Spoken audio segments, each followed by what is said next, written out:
And I've learned over the years this white-centric model of therapy. It's cute, but it's not everything. There's so much more we can do, provide in ways that we don't think we can because, that's not how it's done, or that we don't do that in counseling. It's like, actually, we do, and we can.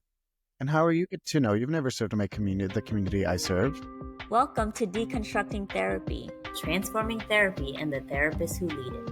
Let's deep dive into conversations, reshaping therapy into a powerful tool for healing, liberation, and systemic change. Join us as we challenge the status quo, reimagine care, and celebrate therapists breaking barriers. Let's transform therapy together. Today, I'm delighted to be joined by Dr. Joey Tapia. Dr. Joey is a licensed mental health counselor at Vandala Counseling Collaborative based in Denver, Colorado. Dr. Joey's approach is deeply rooted in the belief that human connection is essential for our survival. As an attachment-based therapist with advanced training in emotionally focused individual, couple, and family therapy, he integrates trauma-informed, disability-affirmative, and LGBTQ+ affirmative frameworks to support diverse individual identities. Committed to being accessible, responsive, and emotionally engaged, Dr. Joey collaborates with his clients to set meaningful goals and create a therapeutic space that fosters development and deep understanding. I'm so excited to kind of hear your journey and your story. So is it okay if we kind of jump right in? Like, what brought you into the field of therapy? Is this your first profession? I guess yes. It's interesting. I never thought I had a plan until much later, but it all kind of, I always felt like my journey was in so many different places. And yet when I look back, it's all been like one streamlined experience, which is nice. But where it all started was an American Sign Language class. I took an ASL 1 class, and that opened my world to just sign language and the deaf community. My professor was deaf, and I was just so interested in learning. And that led to me taking the second class, and then I wanted the third and fourth, and I had to change majors, and I wanted to help people. Yeah, I knew that part. And so it was psychology, but the professors that I had, the content wasn't interesting. They definitely weren't helping that matter. And I was just so turned off, I would say. But I was getting C's, and then I took this class and my world expanded. And when I went to change my major, it was to rehabilitative services with a concentration in deafness. And I knew at that point, I was like, oh yes, I'm in the right spot.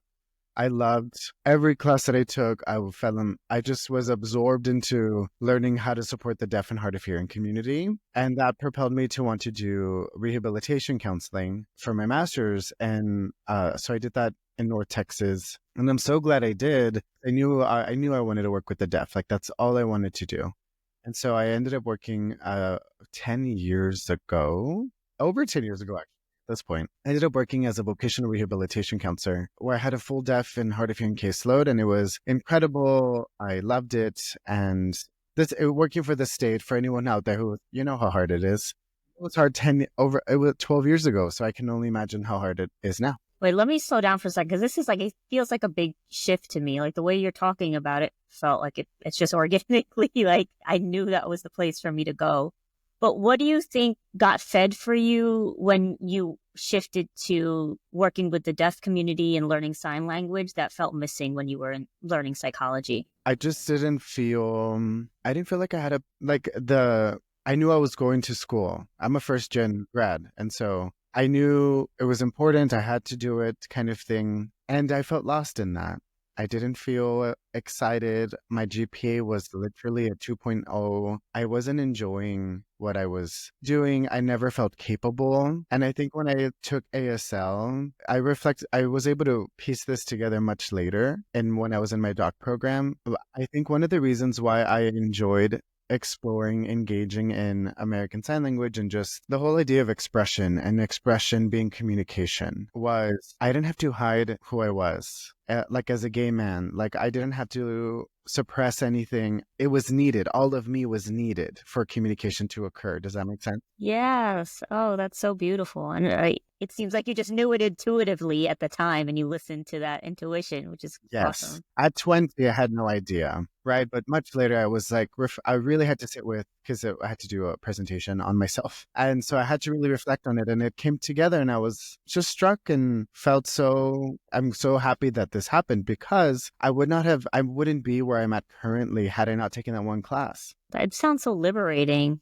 And on the converse, so then when you were in the psychology world, do you feel like you had to be somewhat muted with your sexuality? Was there some kind of unconscious kind of biases there? Definitely internalized homophobia. It was an undergrad degree or undergraduate courses in psychology. And so, they're just as they were then, they're full of, 50 to 80 students. There's not really space to just be and really feel seen and heard. Whereas in the rehab program that I was in, it was a much more manageable classes. Like there were like 20 to 30 of us. I felt like I was with these people. We all knew why we were here, supporting the disabled community. And there was different sections of us, right? There were the deaf concentration folks, and there were the addiction concentration folks, and then they're like the general. I just want to even unpack that for a moment, because I'm hearing so many pieces there. So I know I want to help people. You go into the psychology world and it's like more massive and maybe more sterilized and these unconscious biases there. And then when you went to the sign language class, it's the intimacy, you got that humanness back, and it felt like more of a focus on the people that you're actually helping. That feels bigger there. Yes. And then the language's expression, that feels very big too, because you have to bring your whole self and be expressive when you're doing it. Versus in psychology, there's so many different levels, but you can kind of be muted. And sometimes you're even expected to be. Exactly. Yeah. Oh, that's great. It's been a beautiful journey. And when I worked for the state, it was a blend of counseling but mainly it was case management. And so I knew I wanted to do more. So I branched off to working as a counselor at a post-acute brain injury rehab facility. And I loved that job. It was an integrated care setting. I was working with PT, OT, speech, therapy. We had education therapists who essentially functioned as teachers, case managers. We had nurses. We had a physician who managed all the patients. You were a counselor. You were doing counseling in. Okay. So I did step away. I worked for the state for 2 years. And so when I transitioned to this job, I did give up that day-to-day working with the deaf and hard of hearing. That was very sad to leave. Some of that, I would say, I rarely did I have a deaf patient who had a brain injury, but I would say in my time there, I may have had like one or two, but I was just blown away with the work that I could do at that place. I loved working there so much. I loved the flexibility that we had to just support the patients there. It was lovely. And then I joined a group practice as an independent contractor and worked there for 4 years. And at the same time, while I was working at this rehab facility, I was doing that part-time outside, because I had never worked for a counseling agency before. And so I was like, I just want to do therapy direct. I was doing that already at the rehab setting, but it was very specific to brain injury. I was like, I want to do this outside. And wow, was my mind blown as to, one, my lack of training, two, lack of confidence, and three, just a sense of direction. You were thrown into a whole other world with that. Yeah. And for the first time, I would say in my professional career, I felt, I don't know what the fuck I'm doing. Being a rehab counselor, it's a very specific job. And then working as a counselor at the post-acute setting, it was very specific as well. And it very much mirrored a lot of the work that I did, because I could still help folks with community resources. I could still do on-site job stuff for them. I could still do a lot of those things. But stepping out of that rehab world altogether, you had to create your own direction, huh? It wasn't given to you. Yeah. And I wasn't confident. Like I didn't feel good about what I was doing. At that point, I was looking, and I'm so glad this happened. I was considering going back to school, which again, for me, someone who at the before I had changed my major in undergrad, had a 2.0, didn't know where I was going, didn't feel good, to feeling like I need to go back. It was, wild to me, but I knew I wanted to. And I'm so grateful that I did, because I went back because I wanted to be a better counselor. I wanted to have more skills. I wanted to have more confidence. Little did I know that it was going to open a door to so much more. And I'm so grateful that happened. Was that scary for you after what experience you had before? Was that a hard decision to go back? Yes, it was. And I felt there, because our, master's degrees in counseling are terminal. And so going back with 10 people who all have counseling degrees, there was two of us who had been in the field for a little bit before coming back. The rest had just went straight through. But still, there's this sense of, do I know things?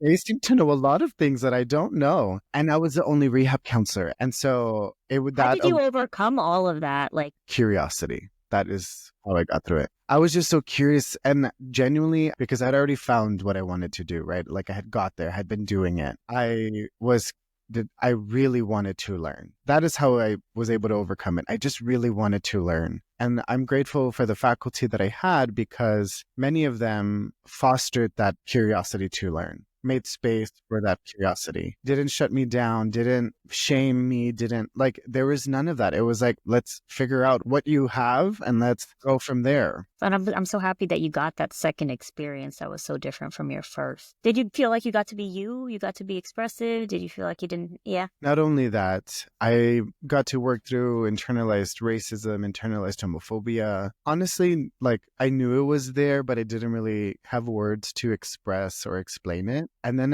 in that space, I had the opportunity to actually work on it. My community that I'm from, it's like 98% brown people. Even in undergrad, I went further South Texas, so it was more of the same. It felt exactly the same as home. And it wasn't until I moved to North Texas where I was confronted with, oh, we're not the majority anymore.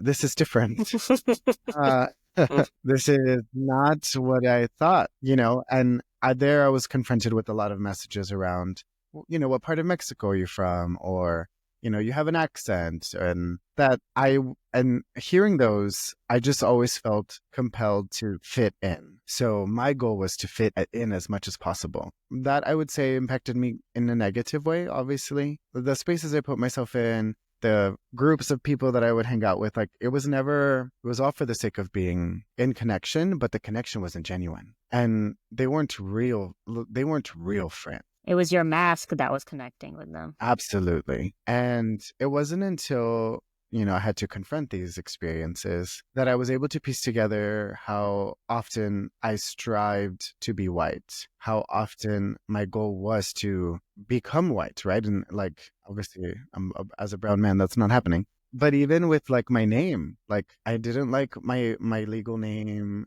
I had so much, not shame, but like I didn't want that to put any barriers. That's such an important topic. This is something that I'm still contending with in my own decolonization journey. And it's something often people don't, when we talk about racism, it's often of like a black and white conversation. But the brown experience, and especially brown people, and I think me and you probably have a lot more proximity to whiteness, have more white adjacency. And so it comes with this other complication because we can kind of get some proximity to whiteness and alleviate our own effects of racism, right? Oh, I'm not like the other ones, don't worry. And we gain some success in that, right? Like we're light skinned enough. You can change your name, you can do that.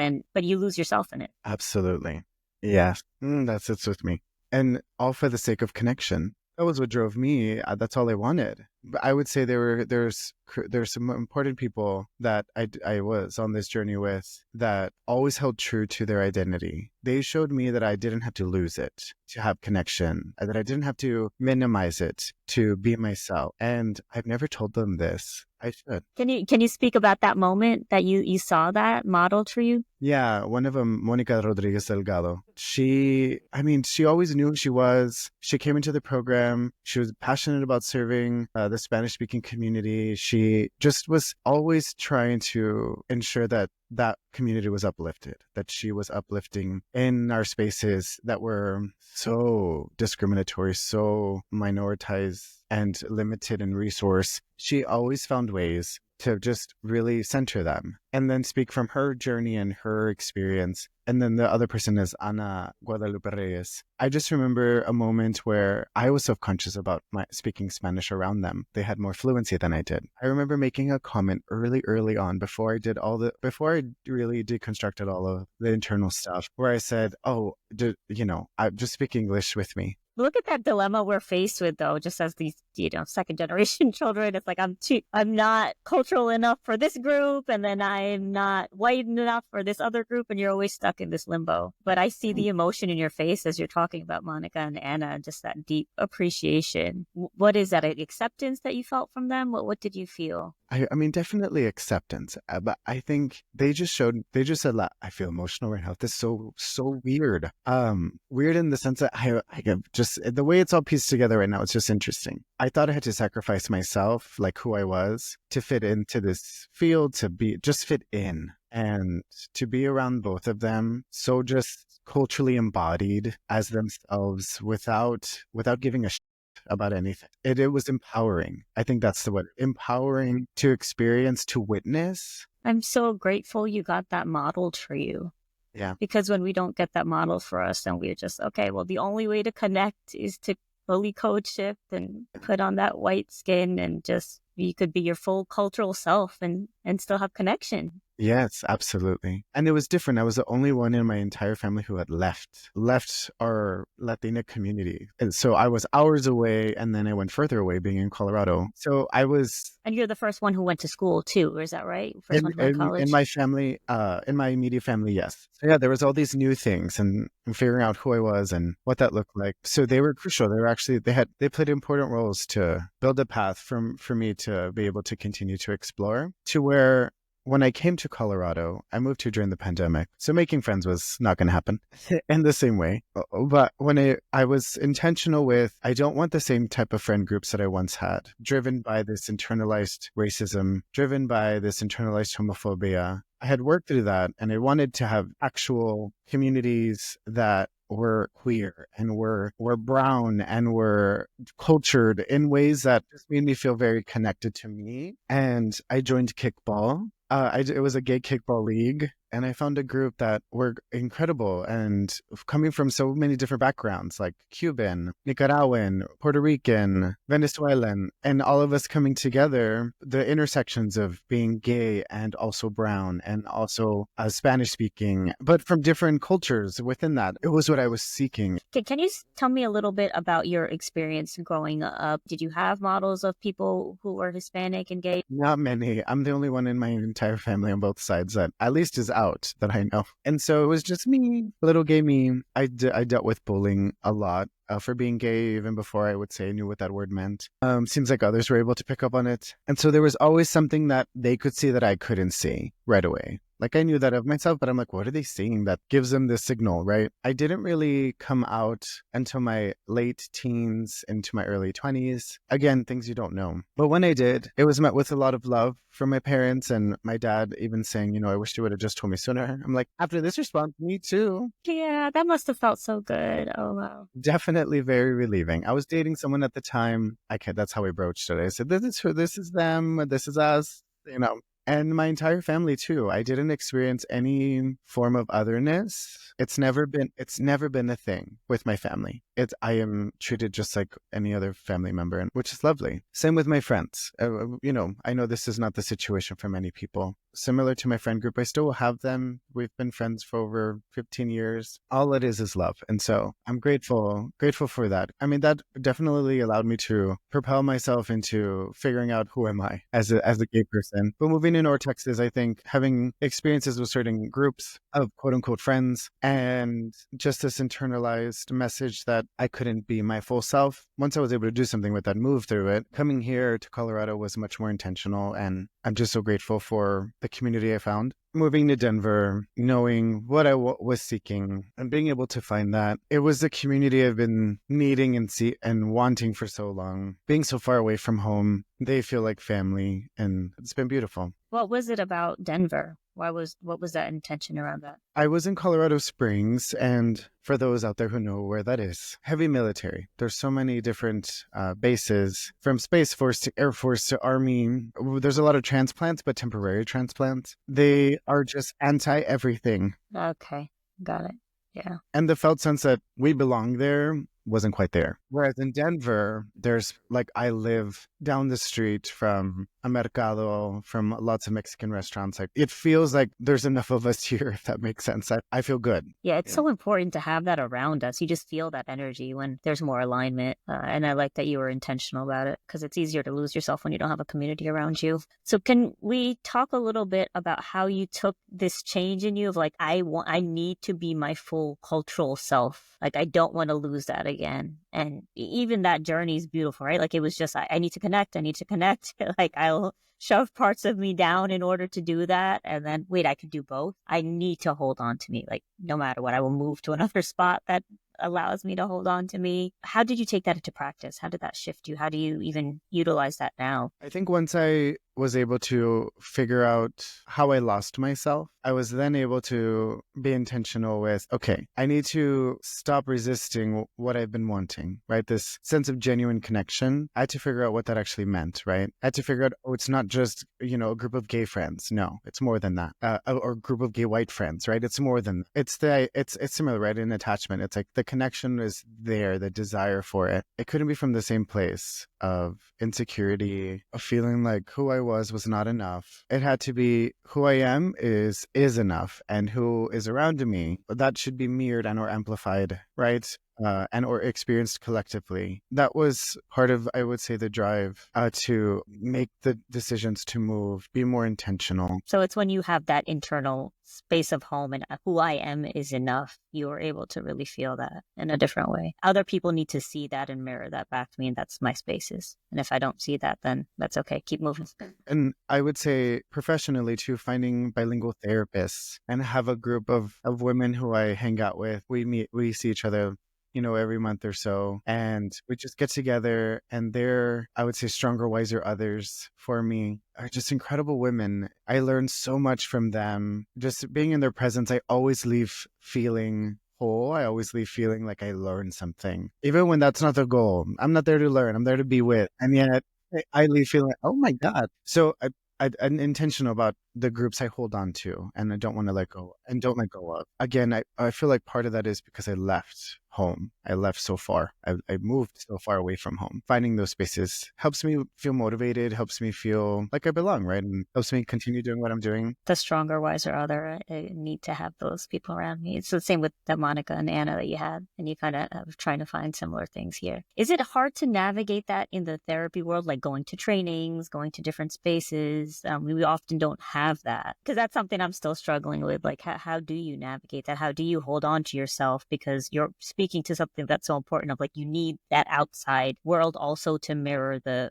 who I am culturally, fully myself is valid. And we don't often see that in trainings. I think before I used to just get excited about learning and would just be like, yeah, let's do it. Now it's an investment. If I'm going to pay somebody to help me expand my knowledge, skills, and abilities, then I'm going to do it with people who are trusted. I now literally will reach out to folks who have gone through similar trainings that I want to explore. And I ask, who trained? Who was it? What did you think of them? How did they speak about people? How did they speak about identities? Because I'm tired of the old script of, how do you have words? What word would you put to that? I'm just code shifting. That's what I think I'm learning from you, even just saying this, because that's a dilemma I come up with. And I've been so used to a lot of people of color just, we'll go in, we'll take what we need, and we know we're not going to be seen, and then we'll kind of shift it around in our heads. I can see the exhaustion in your face. I've felt that over and over again. I'm like, no, I'm paying for this. Why can't I have a space that is actually allowing me to show up as my full self? I deserve that too.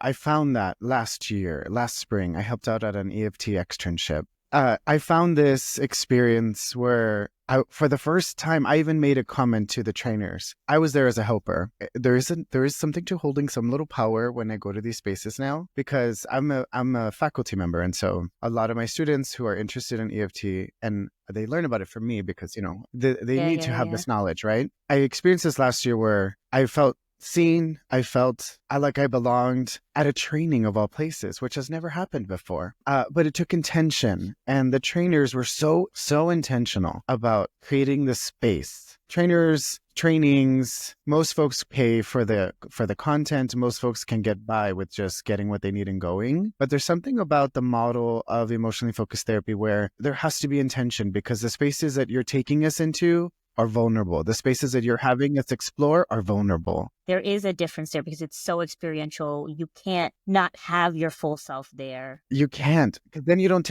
leave with the goods. You leave with the cognitive map of here's what we do in EFT, but it's the experiential component of here's what it feels like to do EFT. That changes everything. The externship itself, the way they have it set up, we're thrown into practicing. We're thrown into the experiential piece of watching videos, of seeing live sessions, of deconstructing what we believed relationship work was, and building on here's what it looks like from an attachment lens. In such a profound way. Trainings like those, it's important to think about who's in your space, who's attending, because when we can't show up as our full selves, we are not going to get the same thing out of it that someone else will with who holds a lot of privilege in our society. So I assisted at this externship. I'm a faculty member, so I had students attend as well. And I'm so grateful that they did, because the uniqueness of the combination of the two trainers, Doctors Robert Allen and Paul Guillory, a force coming together. And the way that they created the space, the way that they just, Robert brings in an emphasis and a understanding of what it means to hold multiple identities, what it means to show up with multiple identities, what it means to learn as a fully embodied human, right? And so I felt seen as a gay man, I felt seen as a brown man, just all at once. And I wasn't even there to learn EFT, I knew it. But as someone who was just helping, it was just so profound. I mean, I remember making a comment during the training to both of them at the end upon reflection about our time together. Just so grateful, because I don't know if I'm going to have that experience again. I hate that it's rare, but I love seeing just even the excitement in your face and your whole body. When you're like, I feel seen as a gay man. I feel seen as a brown man. It's just your whole self just comes out. It was lovely. I love that you got that in that space and that you were intentional about it. It is so rare. That makes me ask more questions than I ever have before. You're really helping me with this dialogue right now, because I've been asking myself, why is it harder for me to do it in the EFT space? Because in other trainings, I've been doing this forever. Like, okay, I'll get the knowledge, readjust, do it for how I need to do me. But you are asked to be your whole self. It's so experiential. We're practicing. We're being us throughout the training. So shoving part of us down takes a lot of energy. And then you can't learn properly. And you can't really do this model unless you're allowed to fully be. So, and the fact that you fought to figure out that there's spaces like that exist, I like you sharing that too. That kind of gives me some motivation. I just got to give up. I can find that as well. That's so needed, and that was very needed for me right now. So I am so grateful for this conversation. The things that have come up for me, I can't even describe it. But yeah, that's changed. I think being able to really understand, because I teach students how to do this, right? How to be counselors. And I've learned over the years this white-centric model of therapy. It's cute, but it's not everything. There's so much more we can provide in ways that we don't think we can, because, that's not how it's done, or that we don't do that in counseling. It's like, actually we do, and we can. And how are you to know? You've never served in the community I serve. It's weird. It's a weird internal wrestling of freedom with also what's okay, what's not okay type of dialogue. It's been beautiful to see, because I've been doing therapy for 10 years. It's been beautiful to see just the last month of how therapy has looked compared to a few years ago, compared to last year. I think the more embodied I have become, the more grounded I have been as a clinician, the more focused I've been as a clinician, and the more unapologetic I've been as a clinician. I've never been direct in the therapeutic sense.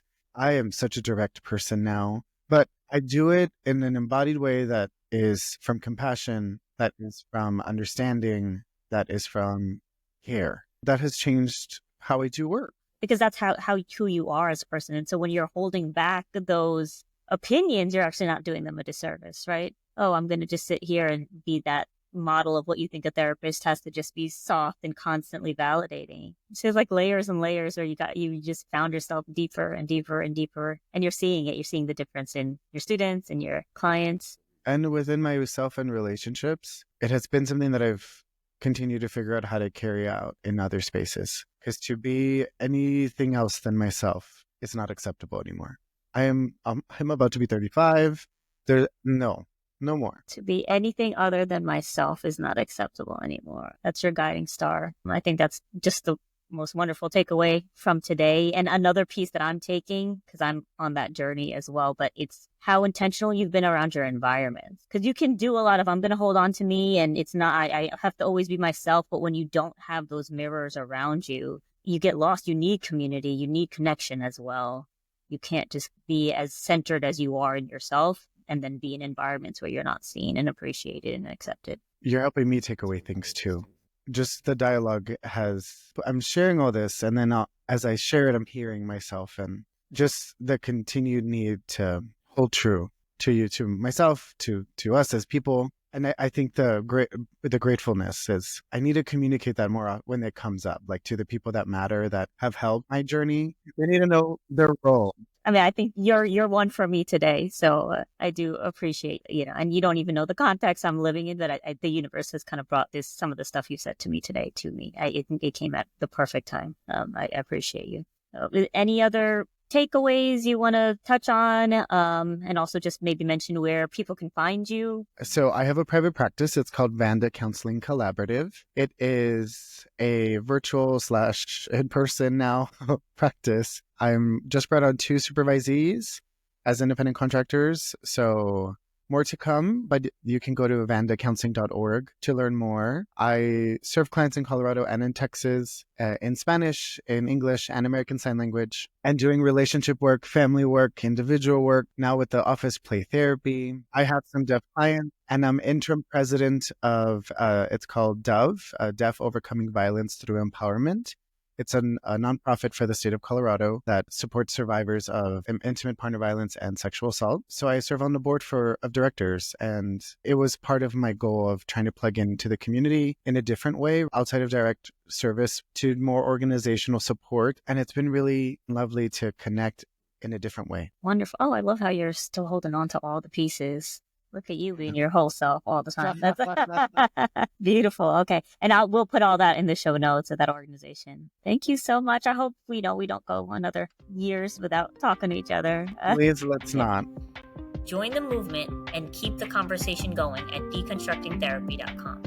And follow us on Instagram, Facebook, and TikTok at Deconstructing Therapy. If you found value in today's episode, please subscribe and rate us on Spotify and Apple Podcasts. If you are able to and would like to help sustain the podcast, you can find us at buymeacoffee.com/deconstructingtherapy to show your support. Thank you for listening.